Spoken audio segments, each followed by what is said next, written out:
Seorang pesara mengaku tidak bersalah di Mahkamah Session Raub atas 3 pertuduhan merogol anak kandungnya yang berusia 35 tahun di rumah mereka di Karak, Bentong bulan lalu. Tertuduh berusia 63 tahun membuat pengakuan itu selepas ia dibacakan di hadapan Hakim Nur Zaihan Muhammad Ali.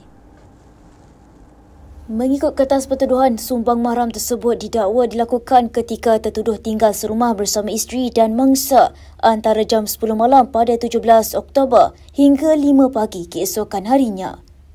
Bagi setiap pertuduhan, dia didakwa mengikut Seksyen 376B-1 Kanun Kesiksaan yang memperuntukkan hukuman penjara tidak kurang 10 tahun dan tidak lebih 30 tahun serta sebatan jika sabit kesalahan. Pendakwaan dikendalikan Timbalan Pendakwa Raya Muhammad Hakimi Abdul Hadi manakala tertuduh tidak diwakili peguam.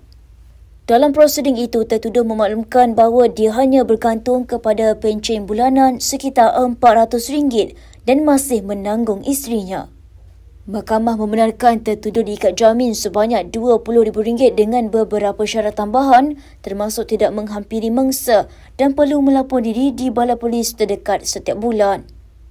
Mahkamah menetapkan 26 Januari depan sebagai tarikh sebutan semula kes bagi memberi peluang kepada tertuduh melantik peguam bela.